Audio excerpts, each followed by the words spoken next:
Segunda conferencia. Continuando con nuestro estudio del hombre, debemos hablar ahora en mayor detalle sobre los diferentes estados de conciencia. Como ya lo he dicho, el hombre tiene posibilidad de 4 estados de conciencia: el sueño, la conciencia de vigilia, la conciencia de sí y la conciencia objetiva. Pero el hombre vive solo en 2, parte en el sueño y parte en lo que es llamado estado de vigilia. Es como si poseyera una casa de 4 pisos, pero viviera solo en los 2 inferiores. El primero, o el estado más bajo de conciencia, es el sueño. Este es un estado pasivo y puramente subjetivo. El hombre está rodeado de sueños. Todas sus funciones psíquicas trabajan sin ninguna dirección. No hay lógica, no hay secuencia, ni causa ni resultado en los sueños.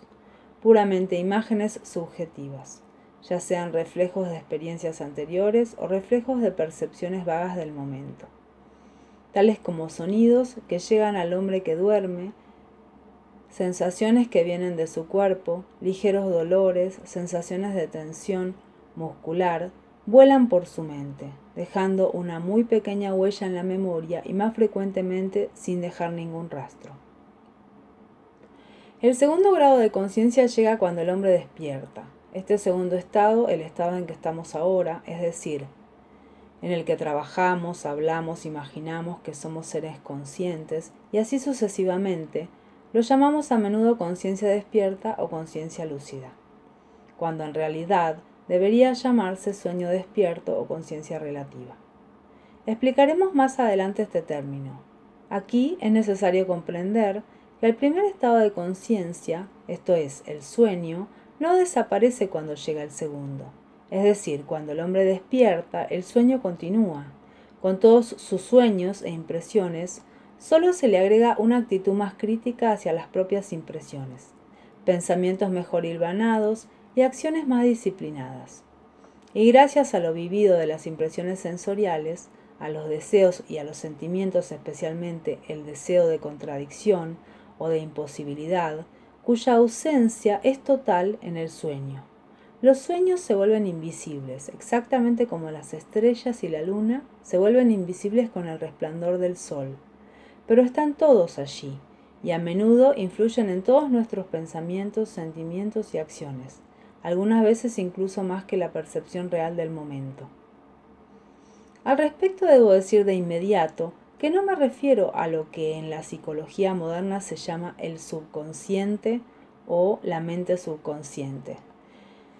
Estas son simplemente expresiones erróneas, términos equivocados, que no quieren decir nada, y no hay nada permanentemente consciente, y no hay mente subconsciente, por la sencilla razón de que no hay mente consciente. Más adelante verán cómo se produjo este error y cómo apareció esta terminología equivocada que fue aceptada por doquier. Pero volvamos a los estados de conciencia que existen en realidad. El primero es el sueño, el segundo es el sueño despierto o conciencia relativa. Como ya dije, el primero es un estado puramente subjetivo, el segundo es menos subjetivo.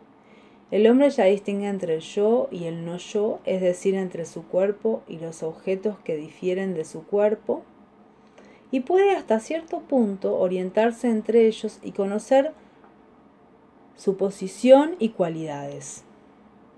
Pero no se puede decir que en este estado el hombre está despierto, porque está muy fuertemente influenciado por los sueños, y de hecho vive más en sueños que en la realidad. Todos los absurdos y todas las contradicciones de la gente y de la vida humana en general se pueden explicar cuando nos damos cuenta de que la gente vive en el sueño, hace todo en el sueño y no sabe que están dormidos. Es útil el recordar que este es el significado interior de numerosas doctrinas antiguas. La que mejor conocemos es el cristianismo o la enseñanza de los evangelios, en la cual la idea de que los hombres viven en el sueño y de que ante todo deben despertar es la base de todas las explicaciones de la vida humana, aunque muy raramente se la entienda como debiera ser comprendida, en este caso literalmente. Pero la pregunta es, puede despertar un hombre? La enseñanza de los evangelios exige el despertar, pero no dice cómo despertar. No obstante, el estudio psicológico de la conciencia muestra que solo cuando un hombre se da cuenta de que está dormido, se puede decir que está en el camino del despertar. Jamás podrá despertar si no se da cuenta antes de su sueño. Estos dos estados, sueño y sueño despierto, son los dos únicos estados de conciencia en que vive el hombre. Además de ellos, hay dos estados de conciencia posibles para el hombre, pero solo le son accesibles después de dura y prolongada lucha. Estos dos estados superiores de conciencia se llaman conciencia de sí y conciencia objetiva. Generalmente creemos que poseemos la conciencia de sí, es decir, que estamos conscientes de nosotros mismos o, en todo caso, que podemos ser conscientes de nosotros mismos en el momento que lo queramos.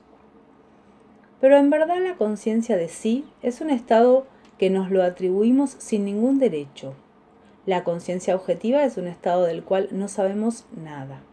La conciencia de sí es un estado en el cual el hombre llega a ser objetivo para consigo mismo, y la conciencia objetiva es un estado en el cual entra en contacto con el mundo real u objetivo, del cual ahora está separado por los sentidos, sueños y estados subjetivos de conciencia. ¿Se puede hacer otra definición de los 4 estados de conciencia? Desde el punto de vista de la posible cognición de la verdad. En el primer estado de conciencia, es decir, en el sueño, no podemos saber nada de la verdad.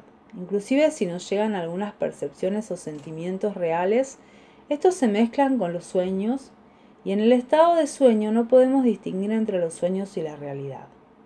En el segundo estado de conciencia, es decir, en el sueño despierto, solo podemos conocer la verdad relativa, y es allí de donde viene el término conciencia relativa. En el tercer estado de conciencia, o sea, en el estado de conciencia de sí, podemos conocer toda la verdad sobre nosotros mismos. En el cuarto estado de conciencia, es decir, en el estado de conciencia objetiva, se supone que somos capaces de conocer toda la verdad sobre todas las cosas. Podemos estudiar las cosas en sí mismas, el mundo tal como es. Esto está tan lejos de nosotros que ni siquiera podemos pensar sobre ello de manera apropiada, y debemos tratar de comprender que hasta los vislumbres de conciencia objetiva solo pueden llegar en el estado plenamente desarrollado de conciencia de sí. En el estado de sueño podemos tener vislumbres de conciencia relativa. En el estado de conciencia relativa podemos tener vislumbres de conciencia de sí. Pero si deseamos tener periodos más prolongados de conciencia de sí, y no meramente vislumbres, tenemos que comprender que estos no pueden producirse por sí mismos. Necesitan acción voluntaria. Esto quiere decir que la frecuencia y la duración de los momentos de conciencia de sí dependen del dominio que uno tenga sobre sí mismo. Quiere decir entonces que la conciencia y la voluntad son casi una sola y misma cosa, o en cualquier caso, aspectos de la misma cosa.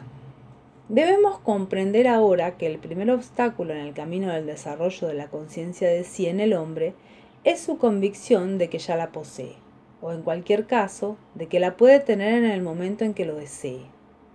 Es muy difícil persuadir a un hombre de que no está consciente ni de que tampoco puede ser consciente a voluntad.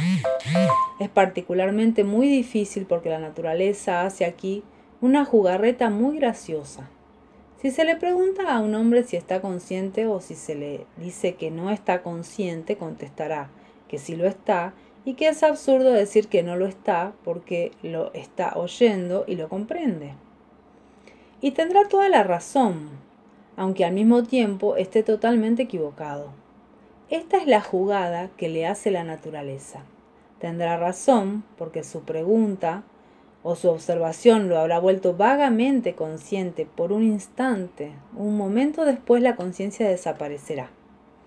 Pero recordará lo que usted le dijo y lo que él contestó, y por supuesto considerará que está consciente.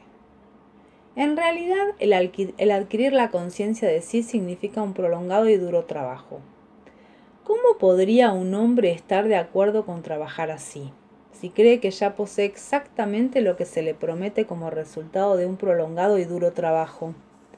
Naturalmente, un hombre no comenzará este trabajo ni lo considerará necesario hasta que no llegue a estar convencido de que no posee ni conciencia de sí ni todo lo que está relacionado con ella, es decir, la unidad o individualidad, el yo permanente y la voluntad. Esto nos trae al asunto de las escuelas, ya que es solo en escuelas especiales donde se puede dar el desarrollo de la conciencia de sí, de la unidad del yo permanente y de la voluntad. Esto debe ser comprendido claramente. Los hombres, al nivel de la conciencia relativa, no pueden encontrar por sí mismos estos métodos. Y estos métodos no se pueden describir en libros ni enseñar en escuelas ordinarias, por la sencilla razón de que son diferentes para cada persona y no hay un método universal que sea igualmente aplicable a todos. En otras palabras, esto quiere decir que quienes quieran cambiar su estado de conciencia necesitan una escuela, pero antes deben darse cuenta de su necesidad. Mientras crean que pueden hacer algo por sí mismos, no serán capaces de hacer uso de una escuela aunque la encuentren. Las escuelas existen solo para aquellos que necesitan una y que saben que necesitan una. La idea de escuelas, el estudio de las clases de escuelas que pueden existir, el estudio de los principios y métodos de escuela ocupan un lugar muy importante en el estudio de la psicología, que está relacionada con la idea de evolución, ya que sin una escuela no puede haber evolución. Uno no puede ni siquiera comenzar porque uno no sabe cómo comenzar, mucho menos continuar o alcanzar cualquier cosa. Esto quiere decir que habiéndose desembarazado de la primera ilusión, la de que ya posee todo lo que uno puede tener, hay que librarse de la segunda ilusión, la de que es posible obtener algo por uno mismo, ya que por uno mismo no se puede conseguir nada. Estas conferencias no son una escuela, ni siquiera el comienzo de una escuela. Una escuela requiere una presión de trabajo mucho mayor. No obstante, a los que deseen escuchar, puedo darles en estas conferencias algunas ideas de cómo trabajan las escuelas y de cómo se las puede encontrar. He dado antes dos definiciones de psicología.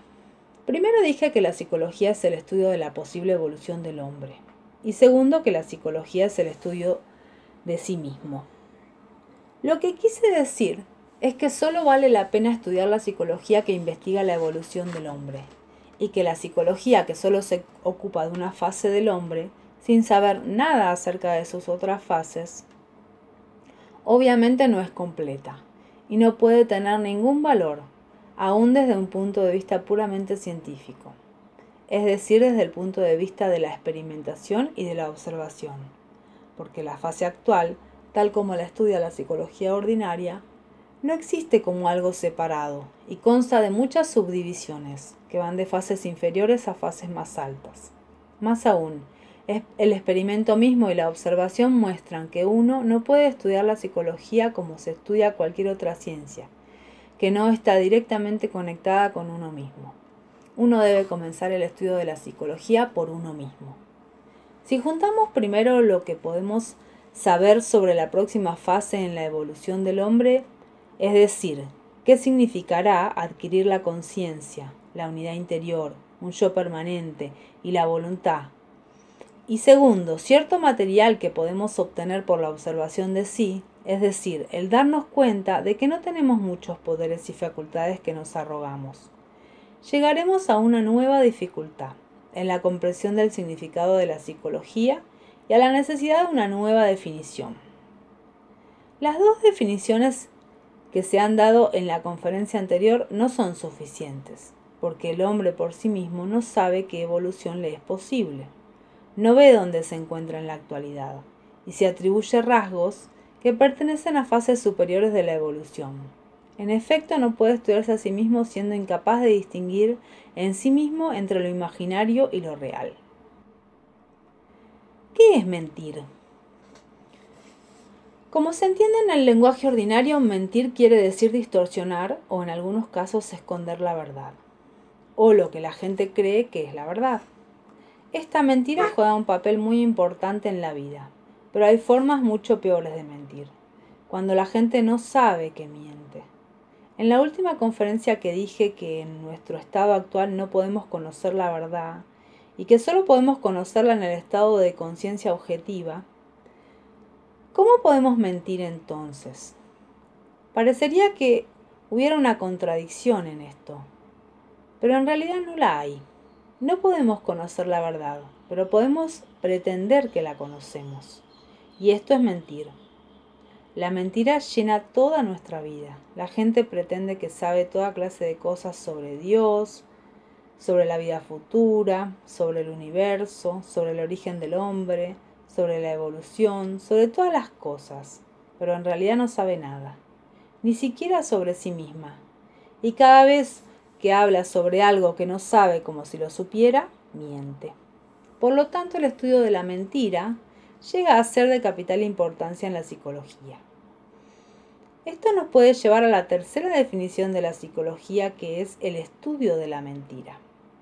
La psicología se interesa particularmente en las mentiras que el hombre dice y piensa sobre sí mismo. Estas mentiras hacen muy difícil el estudio del hombre. El hombre tal cual es no es un artículo auténtico. Es la imitación de algo, y hasta una muy mala imitación. Imagínense a un científico de un remoto planeta que reciba de la Tierra muestras de flores artificiales, sin saber nada de las flores verdaderas.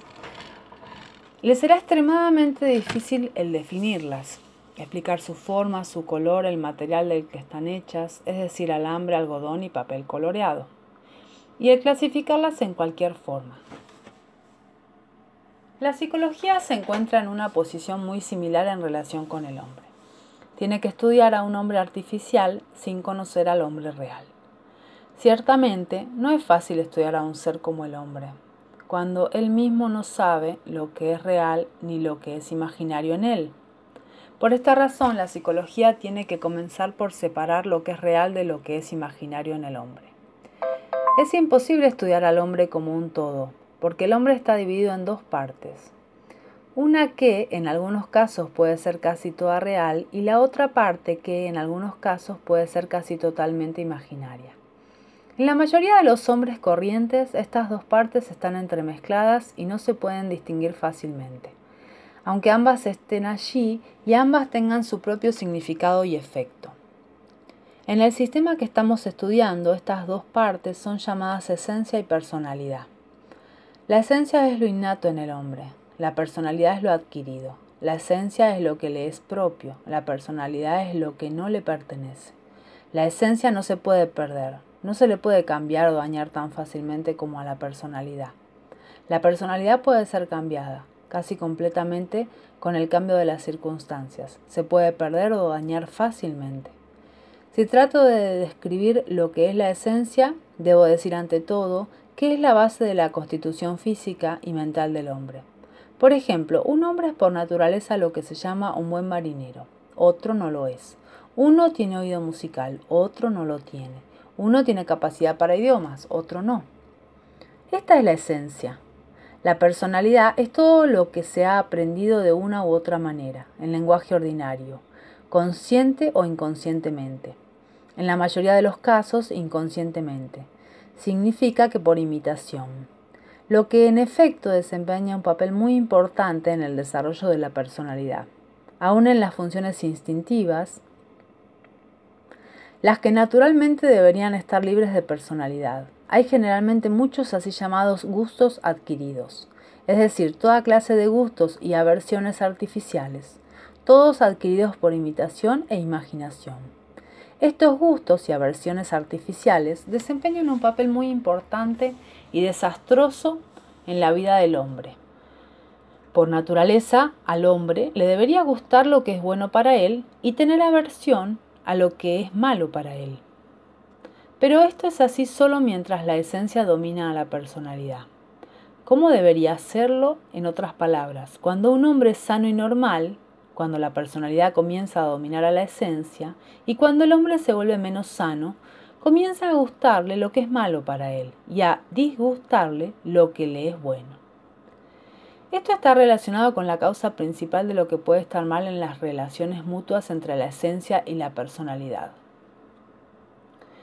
Normalmente, la esencia debe dominar a la personalidad. En este caso, la personalidad puede ser verdaderamente útil, pero si la personalidad domina a la esencia, esto acarrea pésimos resultados.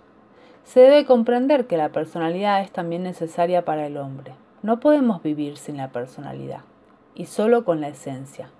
Pero la esencia y la personalidad deben crecer paralelamente y la una no debe desarrollarse más que la otra. Entre personas sin cultura pueden ocurrir casos en que la esencia se desarrolla más que la personalidad. Los así llamados hombres simples pueden ser muy buenos y aún hasta hábiles, pero son incapaces de desarrollarse de la misma manera que otros con personalidad más desarrollada. Entre la gente más culta y a menudo se encuentran casos en que la personalidad está más desarrollada que la esencia, y en tales casos la esencia permanece en un estado a medio crecer o a medio desarrollo. Esto significa que con un rápido y temprano desarrollo de la personalidad, el crecimiento de la esencia prácticamente se puede detener en una muy temprana edad y vemos como resultado a hombres y mujeres de apariencia adulta, pero cuya esencia permanece en la edad de 10 o 12 años. En la vida moderna hay muchas condiciones que favorecen enormemente este subdesarrollo de la esencia. Por ejemplo, la afición por el deporte, especialmente por la competencia deportiva, puede detener muy efectivamente el desarrollo de la esencia y algunas veces a tan temprana edad que ya nunca se puede recuperar totalmente.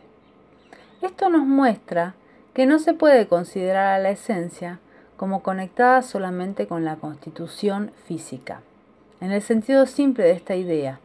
Con el fin de explicar más claramente lo que quiere decir la esencia, debo regresar una vez más al estudio de las funciones. En la última conferencia dije que el estudio del hombre comienza con el estudio de 4 funciones: intelectual, emocional, motriz e instintiva. Según la psicología ordinaria y según el pensamiento ordinario, sabemos que las funciones intelectuales, pensamientos, etc., son controlados o producidos por cierto centro que le llamamos mente o intelecto o cerebro. Y esto es muy justo. Sin embargo, para ser totalmente justos, tenemos que comprender que cada una de las otras funciones son también controladas por su propia mente o centro. Por lo tanto, desde el punto de vista de esta enseñanza, hay 4 mentes o centros que controlan nuestras acciones ordinarias: mente o centro intelectual, centro emocional, centro motor y centro instintivo. En lo sucesivo, al referirnos a ellos, los llamaremos siempre centros. Cada centro es totalmente independiente de los demás. Tiene su propia esfera de acción, sus propios poderes y sus propias formas de desarrollo. Los centros, es decir, su estructura, sus capacidades, sus lados fuertes y sus defectos, le pertenecen a la esencia. Su contenido, es decir, todo lo que cada centro adquiere, le pertenece a la personalidad. Más adelante explicaremos el contenido de los centros. Como ya lo he dicho, la personalidad es tan necesaria para el desarrollo del hombre como lo es la esencia, solo que tiene que estar en el sitio que le corresponde. Esto es casi imposible porque la personalidad está llena de ideas equivocadas sobre sí misma. No quiere ocupar el sitio que le corresponde, porque el sitio que le corresponde es secundario y subordinado. Y no quiere conocer la verdad sobre sí misma porque conocerla querrá decir abandonar su falsa posición dominante y ocupar la posición inferior que en realidad le pertenece. El estado actual de falta de armonía del hombre está determinado por las equivocadas posiciones relativas de la esencia y de la personalidad. Y el único camino para salir de este estado de desarmonía es el conocimiento de sí mismo. Conocerse a sí mismo. Este fue el primer principio y la primera demanda de las antiguas escuelas de psicología. Todavía recordamos las palabras, pero hemos perdido su significado. Nosotros creemos que el conocernos a nosotros mismos quiere decir conocer nuestras peculiaridades, nuestros deseos, nuestros gustos, nuestras capacidades y nuestras intenciones, cuando en realidad lo que quiere decir es conocernos a nosotros mismos como máquinas, es decir, conocer la estructura de la propia máquina, sus partes, la función de las diferentes partes, las condiciones que rigen su trabajo y así sucesivamente. En forma general nos damos cuenta de que no podemos conocer ninguna máquina sin estudiarla. Debemos recordarlo cuando se trata de nosotros mismos y tenemos que estudiar nuestras propias máquinas como máquinas. El medio para este estudio es la observación de sí mismo. No hay otra manera y nadie puede hacer este trabajo por nosotros. Tenemos que hacerlo nosotros mismos. Pero antes de ello, tenemos que aprender cómo observar. Quiero decir, tenemos que comprender el lado técnico de la observación. Debemos saber que es necesario observar diferentes funciones y distinguir una de otra, recordando al mismo tiempo acerca de los diferentes estados de conciencia, acerca de nuestro sueño y acerca de los numerosos yoes que hay en nosotros. Tales observaciones darán muy pronto resultados. Lo primero que notará un hombre es que no puede observar imparcialmente todo lo que encuentra en sí mismo. Algunas cosas le pueden agradar, otras le fastidiarán, lo irritarán y hasta lo horrorizarán. Y no puede ser de otro modo. El hombre no se puede estudiar a sí mismo como a una estrella remota o como a un fósil raro. Naturalmente le agradará en él lo que favorece su desarrollo y le desagradará lo que hace su desarrollo más difícil o hasta imposible. Esto quiere decir que inmediatamente después de empezar a observarse a sí mismo, comenzará a distinguir rasgos útiles y rasgos dañinos en sí mismo. Es decir, útiles o dañinos, desde el punto de vista del posible conocimiento de sí, de su posible despertar, de su posible desarrollo. Verá en él lo que puede llegar a ser consciente y lo que no puede llegar a ser consciente. Y tiene que ser eliminado. Al observarse a sí mismo debe recordar siempre que el estudio de sí es el primer paso hacia su posible evolución. Debemos ver ahora cuáles son aquellos rasgos dañinos que el hombre encuentra en sí mismo. En términos generales, todas son manifestaciones mecánicas. La primera, como ya se ha dicho, es mentir. La mentira es inevitable en la vida mecánica. Nadie puede escaparse de ella. Y cuanto más uno cree que está libre de la mentira, tanto más está uno en ella. Tal cual es la vida, no podría existir sin la mentira. Pero desde el punto de vista psicológico, la mentira tiene otro significado. Quiere decir hablar sobre cosas que uno no conoce y que inclusive no puede conocer, como si uno las conociese y como si las pudiese conocer. Ustedes deben comprender que no estoy hablando desde ningún punto de vista moral. No hemos llegado aún a la cuestión de lo que es bueno y de lo que es malo por sí. Hablo solo desde un punto de vista práctico, de lo que es útil y de lo que es dañino, para el estudio de sí y para el desarrollo de sí. Comenzando de esta manera, el hombre aprende muy pronto a descubrir señales por las que puede conocer en sí mismo las manifestaciones dañinas. Descubre que cuanto más puede controlar una manifestación, tanto menos dañina puede ser, y que cuanto menos pueda controlarla, es decir, cuanto más mecánica sea, tanto más dañina puede llegar a ser. Cuando el hombre comprende esto, llega a tener miedo de mentir. Repito, no por causas morales, sino porque no puede controlar su mentira, y porque la mentira lo controla él, es decir, a sus otras funciones. El segundo rasgo peligroso que encuentra en sí mismo es la imaginación. Inmediatamente después de comenzar la observación de sí, llega a la conclusión de que el obstáculo principal para la observación es la imaginación. Quiere observar algo, pero en vez de ello comienza en él la imaginación sobre ese algo y se olvida de la observación.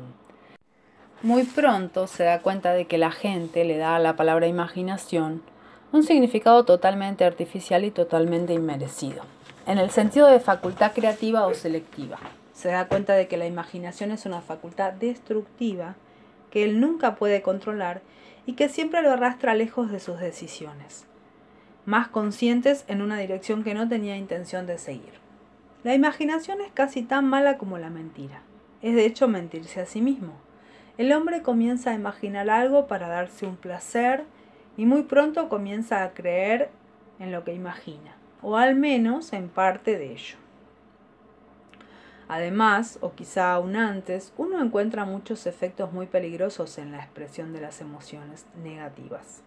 El término emociones negativas expresa todas las emociones de violencia o depresión, compasión de sí mismo, cólera, suspicacia, miedo, fastidio, aburrimiento, desconfianza, celos, etc.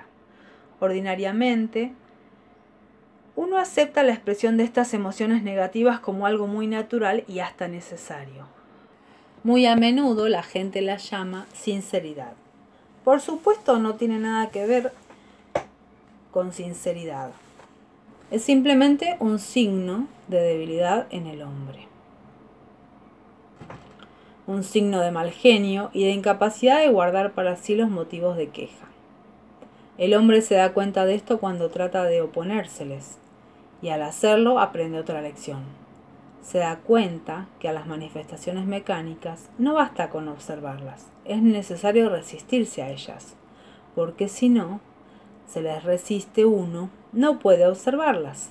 Aparecen en forma tan rápida, tan habitual y tan imperceptiblemente que es imposible notarlas, si no se hacen esfuerzos suficientes para crearles obstáculos. Luego de la expresión de emociones negativas, uno nota en sí mismo o en otras personas otro curioso rasgo mecánico, es el hablar. No hay nada dañino en el hecho mismo de hablar, pero en algunas personas, especialmente en aquellas que lo notan menos, es en realidad un vicio. Hablan todo el tiempo, donde quiera que estén, mientras trabajan, mientras viajan y mientras duermen. Nunca dejan de hablarle a alguien. Si hay alguien con quien hablar, y si no hay nadie, se hablan a sí mismos. Esto también no solo debe ser observado, sino resistido tanto como sea posible. Uno no puede observar nada si no controla su hablar, y todos los resultados de las observaciones se evaporarán de inmediato al hablar.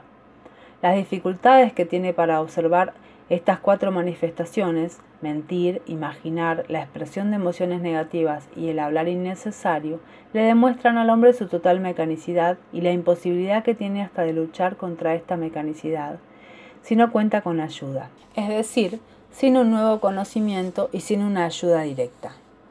Porque aun si un hombre ha recibido cierto material, se olvida de usarlo, se olvida de observarse a sí mismo, en otras palabras, vuelve a caer en el sueño y debe ser despertado siempre.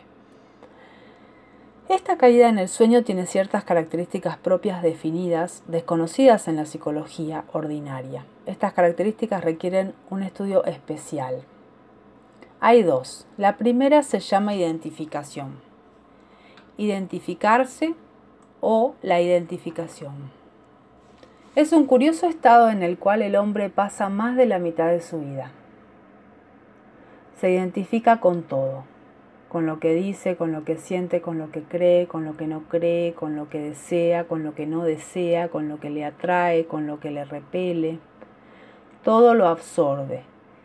Y no puede separarse a sí mismo de la idea, del sentimiento o del objeto que lo absorbe. Esto quiere decir que en el estado de identificación el hombre es incapaz de ver imparcialmente el objeto de su identificación. Es difícil encontrar una cosa, por pequeña que sea, con la cual el hombre no se puede identificar. Al mismo tiempo, en estado de identificación, el hombre tiene aún menos control sobre sus reacciones mecánicas que en cualquier otro momento. Manifestaciones tales como el mentir, el imaginar, la expresión de emociones negativas y al hablar constantemente. Necesitan de la identificación. No pueden existir sin la identificación. Si el hombre pudiera liberarse de la identificación, se liberaría de muchas manifestaciones inútiles y tontas. En la Filocalia, que fue mencionada en la primera conferencia, está admirablemente bien descrita la identificación, su significado, sus causas y sus efectos, pero en la psicología moderna no se puede encontrar ni rastro de esta comprensión. Es un descubrimiento psicológico, completamente olvidado. El segundo factor productor de sueño, emparentado con la identificación, es la consideración. En realidad, considerar es identificarse con las personas. Es un estado en el cual el hombre se preocupa constantemente acerca de lo que otras personas piensan de él, si lo tratan como se merece, si lo admiran suficientemente, etcétera, etcétera. El considerar desempeña un papel muy importante en la vida de todo el mundo, pero en algunas personas se convierte en una obsesión. Todas sus vidas están repletas de consideración, es decir, de preocupación, de duda y de sospecha, y no queda lugar para nada más. El mito del complejo de inferioridad y otros complejos se ha creado por los fenómenos vagamente percibidos, pero no comprendidos con la identificación y de la consideración. Tanto la identificación como la consideración deben ser estudiadas muy seriamente.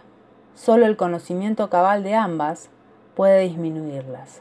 Si uno no puede verlas en sí mismo, puede verlas fácilmente en otras personas, pero se debe recordar que uno no difiere en forma alguna de los demás. En este sentido, todas las personas son iguales. Regresando a lo que se dijo antes, debemos tratar de comprender más claramente cómo debe comenzar el desarrollo del hombre y de qué manera el estudio de sí mismo puede ayudar en este comienzo.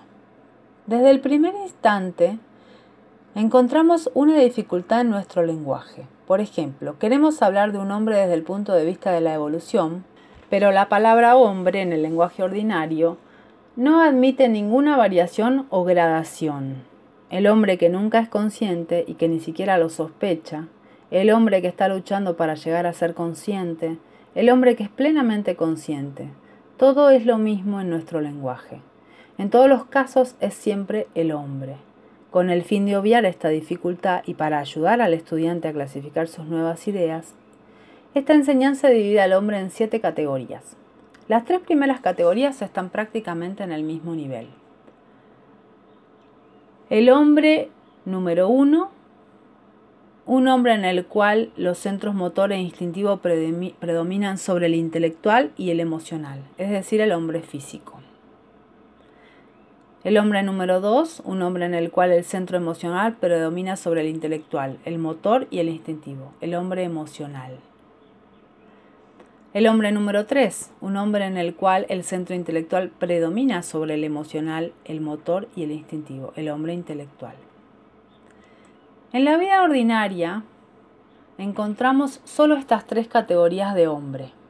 Cada uno de nosotros y todos los que conocemos es un hombre número 1, número 2 o número 3. Hay categorías superiores de hombres, pero los hombres no nacen perteneciendo ya a estas categorías superiores. Todos nacen número 1, 2 o 3 y alcanza categorías superiores solo pasando a través de escuelas. El hombre número 4 no nace como tal, es el producto de una cultura de escuela. Difiere de los hombres número 1, 2 y 3 por el conocimiento de sí mismo, por la comprensión de su posición. ¿Y cómo podríamos expresarlo técnicamente? Por haber adquirido un centro de gravedad permanente.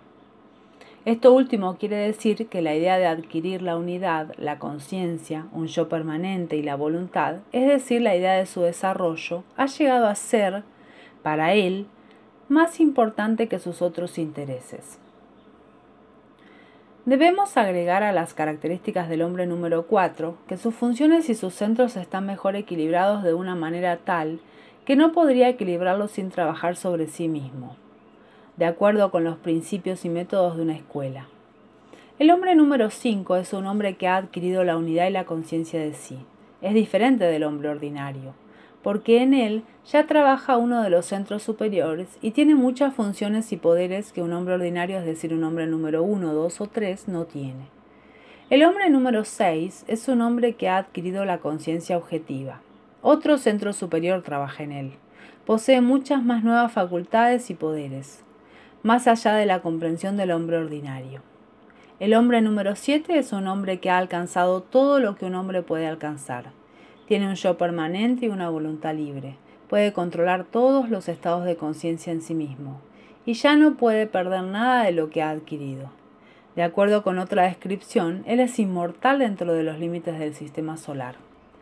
La comprensión de esta división del hombre en 7 categorías es muy importante, ya que la división tiene muchísimas aplicaciones en todas las formas posibles de estudio de la actividad humana. En manos de aquellos que la comprenden es una herramienta o instrumento muy fuerte y muy fino para la definición de manifestaciones que, sin ella, son imposibles de definir. Tomen, por ejemplo, los conceptos generales de religión, de arte, de ciencia y de filosofía. Comenzando por la religión, podemos ver de inmediato que debe haber una religión del hombre número 1. Esto es todas las formas de fetichismo, no importa cómo se les llame. Una religión del hombre número 2, es decir, una religión emocional, sentimental, que llega algunas veces hasta el fanatismo, hasta las formas más crudas de la intolerancia, hasta la persecución de los herejes y así sucesivamente. Una religión del hombre número 3, esto es una religión teórica, escolástica, llena de argumentos sobre las palabras, las formas, los ritos, lo que viene a ser más importante que cualquier otra cosa. Una religión del hombre número 4, esto es la religión del hombre que trabaja en el desarrollo de sí. Una religión del hombre número 5, esto es la religión del hombre que ha alcanzado la unidad y puede ver y saber muchas cosas que los hombres número 1, 2 y 3 no pueden ver ni conocer. Luego una religión del hombre número 6 y una religión del hombre número 7, sobre ninguna de las cuales podemos saber nada. La misma división se aplica al arte, a la ciencia y a la filosofía. Debe haber un arte del hombre número 1, un arte del hombre número 2 y un arte del hombre número 3. Una ciencia del hombre número 1, una ciencia del hombre número 2, una ciencia del hombre número 3, una ciencia del hombre número 4 y así sucesivamente. Ustedes deben tratar de encontrar ejemplos por su propia cuenta. Esta expansión de conceptos aumenta enormemente nuestra posibilidad de encontrar soluciones adecuadas a muchos de nuestros problemas. Esto significa que la enseñanza nos da la posibilidad de estudiar un nuevo lenguaje, es decir, nuevo para nosotros, que nos permitirá conectar ideas de categorías diferentes que en realidad están ligadas y separará ideas, aparentemente de la misma categoría que en realidad son diferentes. La división de la palabra hombre en 7 palabras, hombre número 1, 2, 3, 4, 5, 6 y 7, con todo lo que de esto se desprende, es un ejemplo de este nuevo lenguaje.